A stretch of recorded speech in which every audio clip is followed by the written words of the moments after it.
내가 지금 있는 이번에 예를 들어서 4,200이 고점이었잖아요. 그거보다 훨씬 더 위에서 고점이 형성될 것 같다라고 하면 사실 꾸준히 들고 가면서 있는 게 더 유리한 건데, 그중에서 나는 용가리 통뼈니까 위에서 좀 팔고 밑에도 팔 거야, 이건 불가능하고요. 자산 버블이 일어나면 네. 자산이 많이 올라가기 시작하면 사람들이 돈을 써요. 그걸 보통 부의 효과, 웰스 네. 이펙트라고 얘기를 나 하는데, 돈 번 거 같아 그렇죠. 예, 라면서. 그러면 소비가 되거든요. 네. 그럼 금리가 올라가는데, 그러면 돈이 왜 풀려라고 하는데 많은 분들이 지금 잊고 계신 게 있어요. 그게 스테이블 코인이에요. 법은 통과가 됐는데 아직 실행이 되지 않았다고요. GDXF 이게 문제예요. 이게 제가 볼 때는 법을 일으키는 엄청난 원동력이 될 가능성이 높다고 봐야 돼요. 그래서 그 돈이 쏟아 나와서 밀고 올라가는 시장이 제가 볼 때는 제일 무서운 시장이 될 것 같다. 저는 그렇게 생각을 하고 있습니다. 그게 또 우리 좁고 몇 개 되지 않는 AI로 몰릴 것 같은데. 그렇죠. 그러니까 그때부터 오르는 것들은 이제 단순히 지금 있는 빅테크만 하는 게 아니라 이제 실체 없는 애들까지 번지겠죠. 한 가지는 분명한 게, 내가 사는 기업이 버블에 해당하는 기업인지 아닌지 잘 보시라는 얘기예요. 그렇죠. 사람들이 요즘 보니까 이 기업을 되게 좋아하던데 그거는 미래의 꿈을 반영하는 거네. 그럼 그 기업은 뭐죠? 버블에 타겟이 된 거죠. 그럼 그때부터는 많이 냉정하게 버블이 타겟이 됐으니 여기서 밸류에이션 따지면 의미가 없고, 그때부터 유동성을 계산하셔야 돼요. 돈을 향한 말투적 신경을 인정하라 경제적 본능. 오늘은 우리나라 최고의 전략가로부터 세밀한 투자 포트폴리오 좀 세워보겠습니다. 사천시대를 이끌었던 반도체주를 더 주축해야 되는 시점인지, 새롭게 시장을 이끌 숨은 다크호스는 없는지, AFW 파트너스 이선엽 대표와 함께 인사 나눠보겠습니다. 자, 4000P 시대에도 사실은 온다고 이러고, 저도 이제 기자 생활하면서 3000P 얘기할 때 아우 좀 꿈이 크네 라고 하면서 기사를 썼던 예전 기억이 있어요. 근데 4000 시대가 왔고 5000, 6000 시대도 머지 않았다. JP 모건 보고서가 일주 전에 6000P 가능성 얘기했고, KB는 우리나라 거라서 그렇지 더 후하게 7000P 얘기를 맞습니다. 하던데, 예. 대표님은 어떻게 보세요? 몇 포인트라고 단정은 지을 수는 없는데 그만큼 시장을 바라보는 게 단지 긍정적인 게 아니라 현재 AI를 통해서 확장되는 이 기업들의 이익이 생각보다 가파르다 보니까 네. 사실 불가능한 숫자가 아니다라고 얘기들을 하는 것 같습니다. 네. 사실 지금 이 AI가 얼마나 무섭냐면, AI가 진화하면 할수록 우리가 생각지도 못했었던 산업군에 대한 수혜가 늘어나요.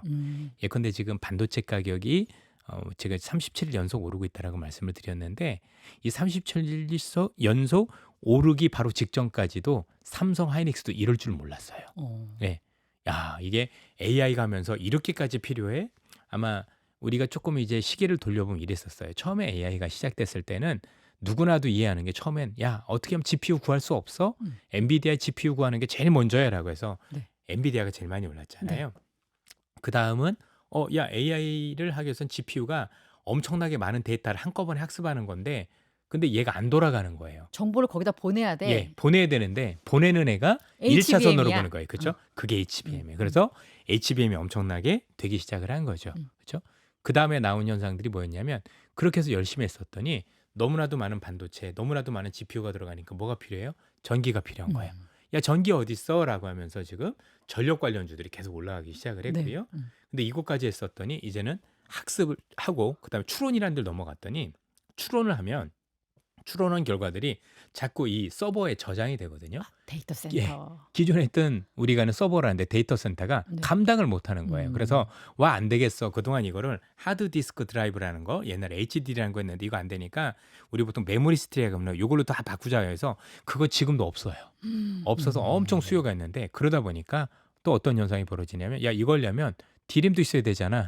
그렇죠. 디램은 사양길이다라는 얘기를 들었던 것 같은데. 디램도 있어야 되네. 근데 이 디램이 없는 거예요. 왜냐하면 지금 우리나라 삼성이나 하이닉스 같은 경우가 반도체를 생산할 때 기존엔 디램 생산이었지만 HBM이 70% 차지하다 보니까 기존보다 생산한 게 30%밖에 안 되는데, 이번에 그 최태원 회장님도 말씀을 주셨지만, 지금 갑자기 모든 국가가 AI 한다고 반도체 달라는 게, 이 수요가 엄청나고 또 AI가 발전한 속도가 너무 대단하다 보니까 수요는 기하급수적으로 늘어나는데 공급이 따라가 주질 못하는 거예요. 그래서 2, 3일 전에 기자회견 내용 보시면, 나는 우리가 어떻게 공급을 방법을 모르겠다라고 얘기했을 정도로 행복한 비명입니다. 행복한 비명인 거예요. 그래서 생각보다 우리가 생각했던 것보다도 훨씬 더, 그래서 지금은 삼성이 어마어마하게 정신 차려서 잘해서 주가가 올라간 게 아니에요. 그렇죠? 가만히 있었는데도 불구하고 기존에 있던 걸 전부 다 싹 가져가는 애들이 나타나기 시작한 정도로 달라졌다라고 보시면 되고요. 이거는 누구도 예상치 못했던 거예요. 그러면 지금의 이 공급 부족이 단기간 해결될 가능성은 사실 없는 거죠. 당장 내년 거 다 팔렸다고 하고. 내년 거 다 팔렸고 내후년에도 증설이 내후년에 2027년인데 그동안의 반도체 가격이 가만히 있을 거냐는 얘기죠. 더 올라가게 되면 삼성이나 하이닉스 이 등은 더 늘어날 수 있는 거잖아요. 그렇죠? 그렇군요. 그렇게 생각을 해보면 네. 과연 지수가 여기서 끝이라고 얘기할 거냐라고 함부로 얘기가 어려운 거죠. 또 하나는 쉽게 생각해 볼게요. 네. 그 반도체 더 팔리면 또 전기 더 필요하지 않나요? 음. 그럼 전력은 더 가야 되는 거고요. 그래서 내년에 지금 어떤 얘기가 나오냐면 이런 얘기가 나와요. 그동안에는 그래도 어떻게든 GPU를 돌릴 수 있었는데 내년에는 기업별로는 전력이 없어서 GPU가 있는데도 못 돌리는 상황이 있을 수도 있겠다라는 얘기들도 많이 나와요. 그럼 이제는 어떻게든 이제 전력 확보를 위해서 또 혈안이 될 수도 있는 거잖아요. 아. 그럼 그 기업들이 또 많이 올라갈 수도 있는 거예요. 에너지와 관련해서는 근데 지금 재생에너지, 원전 되게 다양하게 있잖아요. 그 소스 가운데 혹시 대표님이 좀 모두 다예요. 모두 다 왜냐면 지금은 이 전력을 감당하려면 예를 들어서 총동원 해야 되는군요. 샘 올트만의 그 오픈 AI가 하고는 스타게이트만 하더라도 지금까지 짓겠다라고 한 데이터 센터 규모가 260기가와트, 260기가면 1기가와트가 원전 한 개니까 원전만 260개. 아, 그러면 그렇습니까? 이게 SMR로 얘기하면 곱하기 거기다 3. 그렇죠? 말도 안 되는 숫자인 거예요. 그거 어떻게 감당을 할 겁니까? 소형 원자로 또 우리나라가 그러니까요. 기술을 좀 갖고 네. 있잖아요. 근데 이제 중요한 건 많은 분들이 이해하시지만 원전 다 좋은데 LNG 다 좋은데 건설하는데 시간이 걸리잖아. 기술도 네, 필요하고. 맞습니다. 그래서 지금 어떻게 하고 있냐면 야 태양광으로 중간에 한번 막아보자라고 아. 해서 태양광하고 그 태양광과 필요한 그 ESS라고 하죠. 에너지 저장 장치. 그래서 그게 미국에서도 지금 신고가를 기록하고 있는 거예요. 그래서 지금은 본격적인 에너지 대란인 거예요. 그래서 그것도 역시 우리 일부에서 얘기했듯이 완전 초입 부면이군요. 초입 부문이죠. 어. 왜냐면 아직까지 짓겠다라고 한 게 물론 다 현실화될지 모르겠지만 음. 그거 다 수주 나와야 되는 거잖아요. 그렇네요. 그럼 앞으로 그걸 주가에다 반영해야 되는데 어떻게 여기가 끝이라고 얘기할 수가 있습니까? 우리가 요즘에 항상 그 얘기가 되는 AI 거푸는과 관련해서 또 여쭐 수 있을 것 같은데 그러면 지금 필요한 것들이 하나 생기는 거 과거에 필요했던 거 짚어주셨고 앞으로 필요할 것도 한참 짚어주셨잖아요. 예. 그럼 만약에 이게 허황된 것이었다 모두가 이제 그런 걸 깨달을 순간이 된다는 거는 데이터 센터까지도 다 지어지고 나서 데이터를 센터까지 지었는데 뭘 데이터 그렇게 필요가 없고 그렇게 모은 데이터를 사람들이 원하지 않아라고 느끼는 순간이 만약에 온다면 그것이 정말 이 어떤 사이클의 끝일 텐데 한참 남았네요. 아직은 이 AI가 제일 무서운 게 뭐냐면 음. 투자를 하면 할수록 성능이 좋아지고 있는 거고 더 문제는 이렇게 성능이 좋아지다가 어느 한순간에 특이점이 와요. 그 특이점이 오면 싱글러리티. 네. 갑자기 이 성능이 좋아지는 게 곱하기 100 또는 1000이 좋아져요. 네. 그래서 좋아지는데 문제는 뭐냐면 왜 좋아지는지 아직도 기술적인 원인을 밝혀내질 못했어요. 이래서 투자를 더 하고 있는 겁니다. 생각해 그 보세요. 특이점에 내가 만나기 위해서. 그럼요. 음. 아니 이렇게 했는데 만약에 우리가 너무 과투자한 것 같아. 그러니까 우린 중단해 보자 했는데 갑자기 뭐 그게 오픈 AI가 그렇게 했는데 마이크로소프트는 갑자기 투자를 더 했는데 한 일주일 차이로 2차 특이점 왔어. 와보세요. 그럼 얘는 망하는 거예요. 그렇네요. 그러니까 어떻게 해요? A라는 기업이 100을 투자하면 나도 어쩔 수 없이 100을 투자해서 계속 서로 갈 때까지 이게 지금 경제학을 하신 분들이나 주식을 분석하신 분들은 과열이라고 얘기를 하고 버블이라고 얘기하는 게 이전의 사례를 들어서 그렇지만 AI를 하는 분들이 이게 생존이 걸려 있는 거예요. 그렇네요. 야 무슨 얘기하는 거야? 나는 지금 생존이 걸려 있고 실제 이게 다 돼서 하면 다 내 건데 그러면 그 돈이 지금 큰 돈이 아닌 거잖아요. 그러니까 그렇죠. 지금 못 벌고 있어서 큰 돈이라 얘기하고 있는 거지. 나중에 그것 때문에 더 큰 돈을 벌어들이면 지구를 되는 살 것 거잖아요. 같은데요. 그렇죠? 그러니까 지금은 음. 엔지니어들이 보는 거하고 너무 온도의 격차가 큰 거예요. 엔지니어와 일종의 기업가의 격차. 그렇죠. 그래서 너무 특히 경제학 하신 분들은 AI라는 게 뭔지 아예 모르시거든요. 그래요? 제대로 아는 분들 저 별로 본 적이 없어요. 그럴 수 있겠네요. 지표만 가지고 얘기를 하고 이전에도 이랬으니까 아까도 뭐 순환출자 이전에도 순환출자니까 무조건 거품이야. 그게 원래 분석하시는 분들의 논리인데 네. 그렇죠? 뭐 그게 맞을 수도 있겠지만 사실은 AI 하신 분들 입장에서는 그게 보일 리가 없겠죠. 이렇게라도 해서 생존을 해야 되는 거고. 대표님의 경우에 또 현장도 되게 많이 아시고 네. 그러니까 AI 산업의 그 특이점에 대해서 이해가 되시잖아요. 그런 부분을 설명해 주시면서 과거와는 다르다라는 설명을 해주시는 거군요. 네. 그래서 알겠습니다. 뭐 전체적으로 놓고 보면 우리가 99년 닷컴 버블은요 원래 끝이 보이는 게임이었었어요. 왜냐면 이제 99년 닷컴 버블은 말 그대로 투자도 중요하지만 그게 끝나게 된 가장 큰 원인이 그 당시에 우리 퍼스널 컴퓨터라고 불리는 PC죠, 그죠? PC가 집집마다 깔리는 거였었고 네. 그걸 위해서 집집마다 ADSL이라고 불리는 그 초고속 인터넷망, TV 선전 그죠? 기억나요? 네, 우리 보통 펜티엄 컴퓨터라고 네. 많이 하잖아요. 요거였는데 정확하게 컴퓨터 판매 개수가 정확하게 99년 말에 끊겨요. 그렇군요. 그래서 각 아마 집에 한 대씩 네네, 보급되었다. 다 있었으니까. 그래서 아마 그 당시에 컴퓨터 한 대 가격이 300만 원, 400만 원이었었어요. 지금도 싼 게 아닌데 음. 비쌌거든요. 음. 근데 여러분들 2000년대 지나서고 나서 갑자기 지금 없어졌지만 옛날에 세진 컴퓨터 음. 아니면 또는 뭐 삼보 트라이젠 오. 이런 회사들이 갑자기 우리가 알고 있는 컴퓨터를 세일을 막 30%씩 50%씩 했었었다고요. 어. 그리고 지금은 성수동이 최고였지만 그 당시 서울에서 제일 활발한 데는 용산 전자상가가 아, 있었어요. 그렇죠. 그렇죠? 그게 그때를 대변하는 건데 음. 데이터들이 확실히 보였어요. 근데 음. 지금은 이 AI는 어디까지 해야 되는데 AI 기업들도 몰라요. 그러니까 미지의 세계니까 뭐 지금 많은 분들이 우려하시는 것처럼 지금 끄실 수도 있어요. 그렇죠? 그럴 수도 그렇죠. 있지만 나중에 한 5년 지나 보니까 그때의 이후로는 발전된 게 없어. 이럴 수도 있는 거잖아요. 근데 그거를 그 누구도 속단해서 지금이 끝입니다 얘기할 수가 없다라는 거죠. 그렇군요. 근데 지금 아까 여기서 이기면 내가 다 먹는데 네. 특이점을 내가 만나기 위해서 일단은 달려야 될 것 같은데 라는 생각으로 이제 테크 타이탄을 비롯해서 막 달리고 있다고 음. 전제를 하면 일단 자금을 끌어와야 되잖아요. 근데 그 자금을 끌어오기 위해서는 그래도 시중의 유동성이 좀 풍부해야 되잖아요. 근데 시중의 유동성이라는 것이 이제 금리랑도 굉장히 많이 네. 연결이 돼 있고 저 일부에서 잠깐 말씀해 주셨지만 그냥 인상이 아니라 절대 수준의 금리가 높아지면 그런 일이 있을 수도 있다라고 네. 말씀을 해 주셨는데 12월에 금리 인하 안 할 수도 있어라는 파월 의장의 말에 또 약간 시장이 조금 반응하는 것 같기도 했거든요. 12월 한 번 정도의 금리 동결 정도는 큰 변수가 아닌가요? 그렇다라고 보여지는데요. 네. 지금 상황을 놓고 보면 동결보다는 인하 가능성이 점차 커지는 것 같아요. 다시요? 왜냐면 네. 이제 셧다운이 너무 오래됐고 그러다 음. 보니까 실제 해고가 늘어날 수도 있고 결국 음. 12월에 할 거냐 안 할 거냐 물가가 아니라 고용이거든요. 음흠. 근데 전체적으로 고용이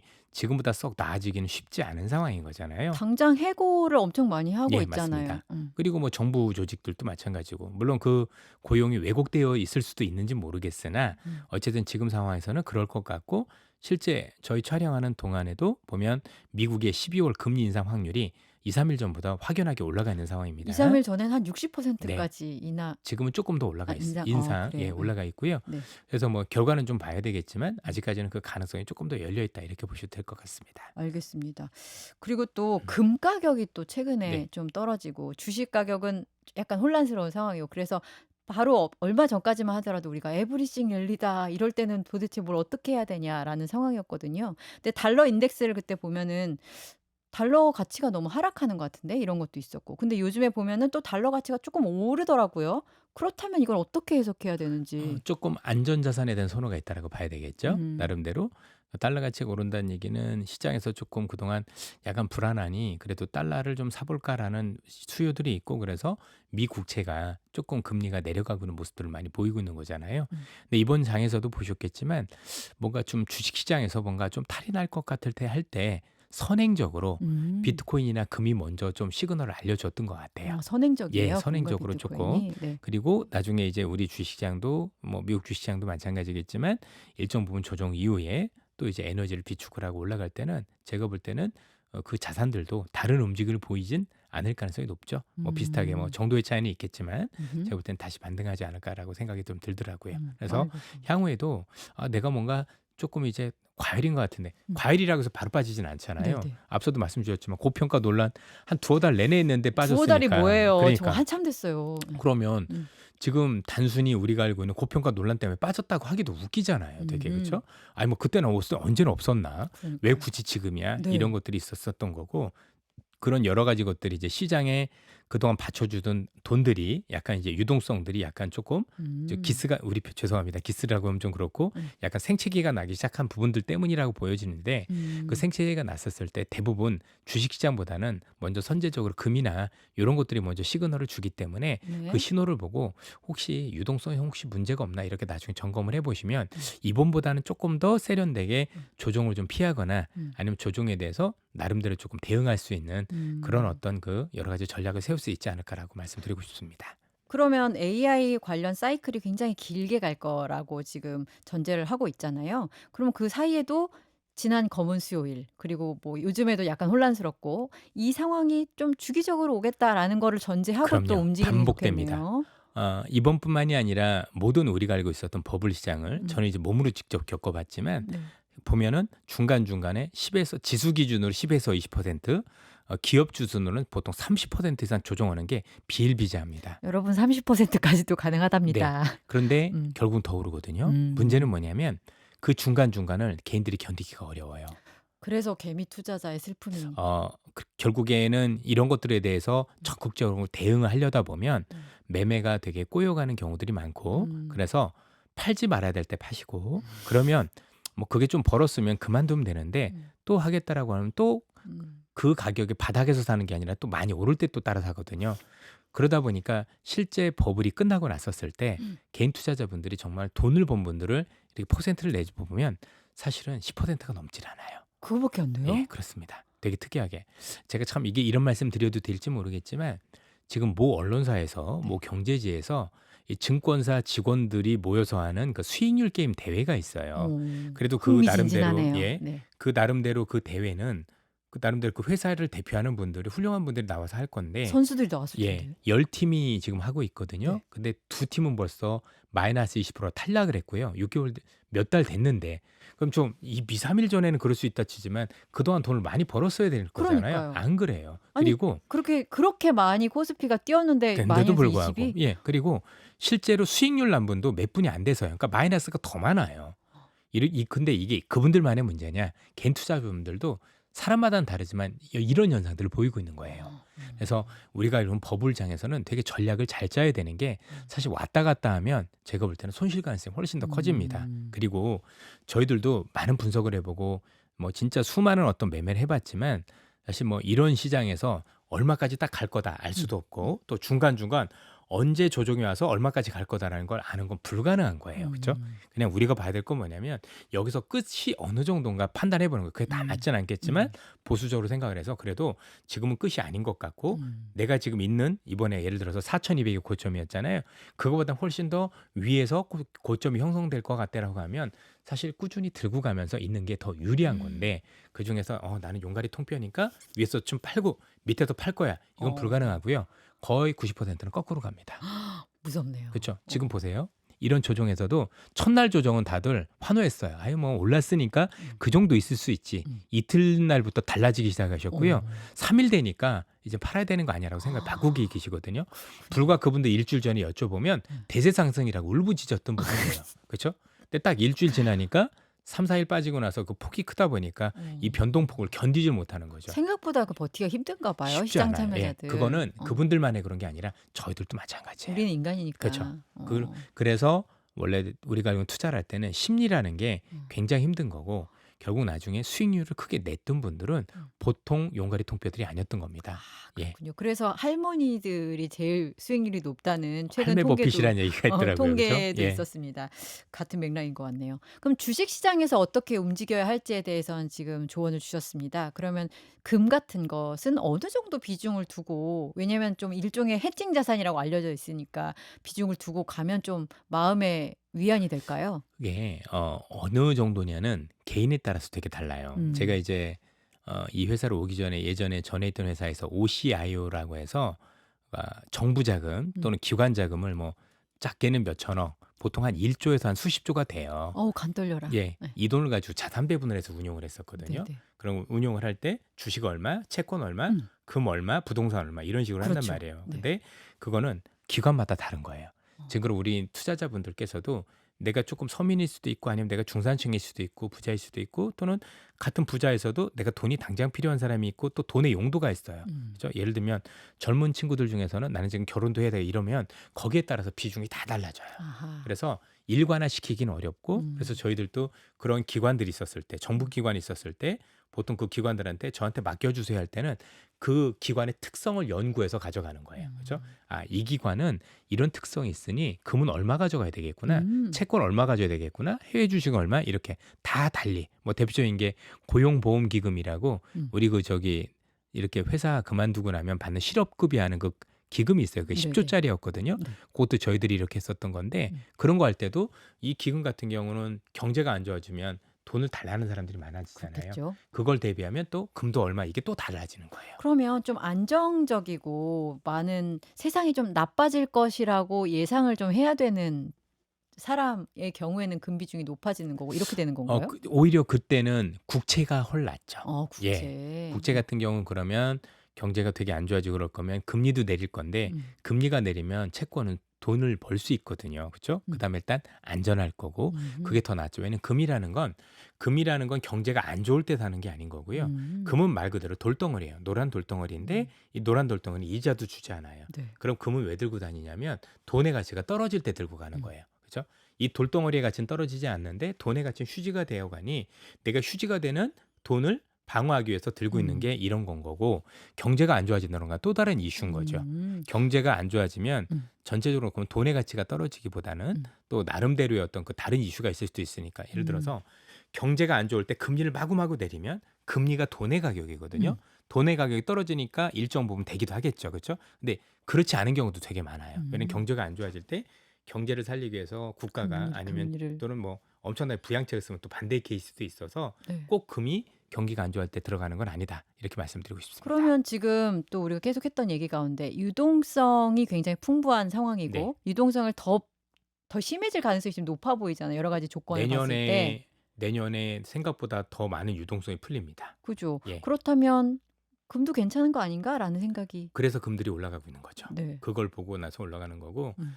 나온 김에 좀 말씀을 드리면은요. 많은 분들이 야, 뭐 내년에 되면 어쨌든 지금은 금리는 내리지만 내년에 미국이 좀 금리 인상을 할 것 같은데 저도 거기에 동의를 하고 그러면 물가 시중에는 때문에요? 예. 음. 그러면 시중 또는 주가가 더 올라가면 그것 때문이라도 음. 그 조금 올리긴 올려야 돼요. 왜냐하면 음. 자산 버블이 일어나면 네. 자산이 많이 올라가기 시작하면 사람들이 돈을 써요. 그걸 보통 부의 효과, 웰스 네. 이펙트라고 얘기를 "나 돈 하는데 번 것 그렇죠. 예. 같아."라면서. 그러면 소비가 되거든요. 네. 그럼 금리가 올라가는데 그러면 돈이 왜 풀려라고 하는데 많은 분들이 지금 잊고 계신 게 있어요. 그게 스테이블 코인이에요. 네. 스테이블 코인은요. 법이 아직 법제화되지 않았어요. 그러니까 법은 통과가 됐는데 아직 실행이 되지 않았다고요. 아하. 그 돈이 내년에 쏟아져 나와요. 지니어스 액트법. 지니엑스 액트법. 이게 문제예요. 이게 제가 볼 때는 법을 일으키는 엄청난 원동력이 될 가능성이 높다고 봐야 돼요. 얼마나 어느 수준으로 풀릴지도 가늠이 안 되니까. 어마어마한 수준이라고 생각하시면 될 것 네. 같고요. 음. 그래서 그 돈이 쏟아 나와서 밀고 올라가는 시장이 음. 제가 볼 때는 제일 무서운 시장이 될 것 같다. 저는 그렇게 생각을 하고 있습니다. 그게 또 우리 좁고 몇 개 되지 않은 AI로 몰릴 것 같은데. 그렇죠. 그러니까 그때부터 오르는 것들은 이제 단순히 지금 있는 빅테크만 하는 게 아니라 이제 실체 없는 애들까지 번지겠죠. 그죠? 아. 와, 이제는 AI로 이런 걸로 돈을 버는 거래. 이런 걸로 돈을 버는 거래. 그래서 제 생각엔 네. 제 생각이 다 맞을지 안 맞을지 모르겠지만 네. 지금에는 AI 기업들도 제가 볼 때는 상승해서 이탈하진 않을 것 같은데 거기서부터 뭔가 정말 큰 수익을 나는 기업들 같은 경우는 뭔가 AI 비즈니스 모델이라고 카더라 하는 기업들이 될 가능성이 높지 않을까. 앞서도 우리 잠시 설명을 드렸죠. 네. 그런 기업들 예를 들어서 뭐 지금 말씀드렸지만 야, 앞으로 AI를 하면 이런 거를 한대. 근데 그건 지금 당장은 아닌데 10년 뒤면 다 될 거야. 아니면 5년 뒤에 다 깔릴 수밖에 없어. 근데 그걸 이 기업이 할 거잖아. 그럼 미리 사서 밸류에이션을 반영하자. 이게 우리가 하는 머니게임이라고 말씀을 드렸고 예. 그때는 종목이랑 그 정말 매출, 실체를 정말 잘 따져봐야겠네요. 유동성이 미친 듯이 풀리는 시점에는. 그렇죠. 음. 그래서 어떻게 고민하셔야 되냐면 만약 네. 그런 일이 벌어지면 저희들이 무책임하게 이렇게 버블이 올 거니까 버블에 적극적으로 투자하세요. 이렇게 말씀드릴 수는 없잖아요. 네. 그렇죠? 그러나 한 가지는 분명한 게 내가 사는 기업이 버블에 해당하는 기업인지 아닌지 잘 보시라는 얘기입니다. 그렇죠. 그렇죠? 그래. 그렇죠. 냉정하게 사람들이 요즘 보니까 이 기업을 되게 좋아하던데 그거는 미래 꿈을 반영하는 거네. 그럼 그 기업은 뭐죠? 버블에 타겟이 된 거죠. 그럼 그때부터는 많이 냉정하게 버블이 타겟이 됐으니 여기서 밸류에이션 따지면 의미가 없고 그때부터는 유동성을 계산하셔야 돼요. 그렇죠? 이 사람들이 얼마나 더 포모로 더 많이 들어와서 나보다 비싸게 사줄 것인가 아. 고민을 하고 야, 이게 가니까 나 차츰차츰 유동성 이전만 못한 것 같대라고 하면 이제는 천천히 이 나와야겠네. 게임에서 내가 이제 좀 돈을 빼고 그죠? 우리 보통 고스톱 있다라면 털고 나와야지 이렇게 하셔야 되는 거예요. 받아줄 사람이 언제까지 그렇습니다. 있는가에 예. 대한 그것도 변수로 물론 잘 예, 생각해야 말씀드렸지만 된다. 권장드리는 건 아니고요. 그렇죠, 그렇죠. 그건 이제 개인의 판단이지만 최소한 그런 현상들이 일어났었을 때는 그렇죠? 생각을 좀 달리해서 시장을 보시라는 말씀을 드리고 싶어요. 아, 좋은 팁이네요. 꼭 버블일 때 밸류에이션 따지다가 망하신 분들이 있어요. 음. 말씀드렸지만 그때부터는 투자가 아니에요. 머니게임이다. 머니게임이라고요. 예. 머니게임에 기꺼이 참여하실 분이 혹시나 계신다면 그렇죠. 이런 게 예. 변수다. 저희들은 권유하지는 않습니다. 예. 권유하는 거 아닙니다. 혹시나 있으시다면 변수다라는 거고요. 마지막으로 그걸 여쭙고 싶어요. 지금 받아주다라는 표현을 제가 잠시 썼는데 지금 외국인이 많이 내다 팔아가지고 지금 코스피가 맞아요. 좀 낮아졌더라고요. 그리고 외국인들은 지금도 원화가 약세인데 많이 사고 있었던 또 시절이 있었거든요, 잠깐. 그래서 그때와 지금의 또 차이를 보니까 환율이 혹시 그러니까 과거에는 환율이 좀 원화가 그래도 수익률이 돼 주니까 내가 샀는데 지금은 안 되겠어. 보니까 그게 한 1,450원 정도 네네. 넘어가니까 외국인들이 음. 그럴 때 우리 또 개인은 막 사더라고요. 그러니까 제일 좋은 그림은 이때 줍고 이때 주어 가지고 좀 음. 더 높아지면 시장 좋아지면 외국인들이 다시 사고 넘기고 토스 이건데요. 이 과정이 얼마나 빨리 올지 그리고 이렇게 갈지가 궁금해요. 사실 외국인들은 지금 팔고 있는 외국인들은 너무나도 당연한 게 음. 인제 보통 헤지 펀드라고 불리는 애들이고 음. 이제 국적도 케이만 군도라든가 아일랜드 해 가지고 단기 성향을 지닌 분들인데 이 친구들은 하 돈을 넣은 지 얼마 안 됐는데 두 배가 난 거예요. 음. 보통 두 배까지도 원래 보는 친구들이 아닌데 음. 당연히 파는 거예요, 아. 그거는. 수익률 쩐다. 예. 그래서 이제 그런 친구들이 뭐 이렇게 벌었는데 당연히 이 정도면 빼야지.' 이런 거지 '시장을 정말 앞으로도 안 될 거야.' 이렇게 보는 애들은 아닌 거고요. 음. 아마 추가적인 외국인이 제가 볼 땐 시장이 어느 정도 진정되면 저는 다시 산다라고 보고 있습니다. 네. 그런데 이전처럼 외국인이 환율을 계산하기가 이제 어려워졌어요. 왜냐하면 음. 통상적으로 외국인들이 주식을 많이 사게 되면 두 가지 이슈가 생겨요. 하나는 외국인들이 우리나라 주식을 살 정도로 수출이 잘 됐으니까 샀을 거고 음. 기업 실적이. 네. 그리고 외국인들이 산다라는 얘기는 달러를 가지고 들어오는 거잖아요. 그러니까 우리나라의 원화의 가치가 올라가려면 달러가 들어와야 돼요. 네. 기업들도 수출 잘해서 달러를 받는 거고 그쵸. 외국인들도 들어오는 건데 지금은 그 두 가지가 달라요. 무슨 얘기냐? 첫 번째, 우리 외국인이 우리나라 주식 사는 것보다 우리가 미국 주식 사는 게 곱하기 4예요. 아 네. 그쵸? 우리 또 예, 서학개미들의 서학개미 그 분들이 행렬이 외국인보다도 더 그쪽에서는 우리가 외국인이죠. 그죠? 음. 그렇게 많아졌고요. 두 번째는 수출하는 기업들이 더 이상 환전을 하지 않아요. 미국에다 네. 놓는구나. 왜냐면 미국에 투자를 해야 되니까. 그리고 또 원화 가치가 이런데 맞습니다. 그러다 보니까 돈을 벌어도 안 가지고 들어오고 아하. 있는 돈들은 미국에 투자하다 보니까 이건 뉴 노멀이죠. 새로운 그렇네요. 시대가 온 거죠. 그래서 1,400원대에서 뭐 물론 밑으로 빠지면 뭐 1,350원도 가능하고 뭐 그럴 수는 있겠지만 제가 볼 때 많은 밴드를 벗어나는 건 아닌 것 같아요. 음. 문제는 뭐냐면 사람들이 환율 레벨만 보고 네. 이 수준만 보고 이걸 위기라고 착각하는 거죠. 우린 또 외환위기의 그 그쵸. 아픔이 있으니까. 외환위기는 우리나라가 가지고 있는 달러가 부족한 건데요. 음. 지금 우리 달러 많아요. 외환 보유고는 예. 괜찮다. 왜냐면 내가 가지고 있는 미국 주식도 달러인 거고요. 그렇네요. 기업들이 미국에 가지고 있지만 그것도 우리 달러인 거예요. 그렇네요. 그렇죠. 그래서 위기와는 별개의 문제다. 그리고 외국인 입장에서도 앞으로 내가 주식을 산다 해도 내가 한국 주식 사는 것보다 한국인들이 미국 주식 더 하는 게 많으니 이제는 환차익을 기대하고 들어오는 시대는 지난 거예요. 그렇군요. 그건 아닌 거고 이제는 기업의 본질만 들어오고 들어올 가능성이 높다. 이런 것들도 인지하셨으면 좋겠습니다. 그렇게 어떻게 보면 단순해서 좋네요. 그렇죠. 환율 계산이 사실 제일 어려웠거든요. 이제 그렇게 안 해도 되는 거죠. 환율의 시대가 뉴노멀이 됐다. 그렇습니다. 환율의 조건이. 네. 알겠습니다. 마지막으로 그 내내 강조해 주신 것 같긴 한데 이런 시기에는 조금 더 침착하게 왔다 갔다 하지 말고 좀 기다려라라는 거였는데 종목 같은 것들은 꼭 종목을 찝어주시진 않더라도 어떤 부분에 좀 관심을 갖고 봐라 마지막으로 좀 짚어주시겠어요? 결국에는 시장에서 제일 중요한 건 우리 시장이 어떤 종목을 선호를 할 거냐를 내가 먼저 들어가야 이기는 게임이 되는 거잖아요. 그렇죠? 그럼 결국에는 아직까지도 우리 시장은 AI의 확장에 되게 목을 메고 있단 말이에요. 그렇죠? 그러면 AI라는 것들이 계속 확장되면서 또다시 공급 부족을 일으키는 산업들이 계속 늘어나요. 그런 산업들에 대해서 조금만 AI를 공부하면 금방 알 수 있거든요. 그런 쪽에 들어가신다면 제가 볼 때는 나름대로라도 싸게 사면서 이익을 낼 수 있는 방법들이 여전히 남아있다라고 생각을 많이 많이 하고 남아 있습니다. 있어요? 생각보다 덜어 있는 것 같아요. 왜냐면 어. 지금도 반도체도 이렇게 될지 몰랐거든요. HBM 좋은 건 알았지만 야, D램까지 또는 낸드 플래시까지 이럴 수 있었어? 아무도 예상한 사람이 없었거든요. 계속 나와요. 그러니까 된다 안 된다가 아니라 AI 발전이 또 어떤 거를 부족을 가져올까라고 생각해 보시는 것도 저는 좋은 아이디어가 되지 않을까라고 생각을 하는 거고 그리고 마지막으로 제일 문제가 되는 분들은 신용을 쓰시는 분들이에요. 돈 남의 빌려서? 빌려서 투자를 하게 되면 어떤 문제가 생기냐면 이성적 판단이 불가능해요. 올라갈 땐 좋은데 여러분들 많이 올라가면 조정도 큰 거예요. 야, 왜 100포인트씩 빠져? 올라갈 때도 100이 올라갔기 때문이에요. 산이 높으면 골이 깊다. 바로 그거예요. 그죠? 사실은 되게 아프지만 되게 힘들지만 자연스러운 현상인 거거든요. 그죠? 그러면 그 변동도 감내할 수 있을 정도의 여러분들이 체력이 돼야 되는 거예요. 근데 남의 돈을 빌려서 하면 올라갈 때 문제가 없지만 내려올 때는 이게 마이너스가 배로 확대가 될 거 아니에요. 이럴 때 견디기 어려우실 수도 있다라는 얘기인 거죠. 그래서 그런 것들은 잘 고려해서 투자를 하셔야 된다. 그만큼 심리적으로 부담이 되면 사람을 판단을 그르게 돼 있습니다. 그렇죠.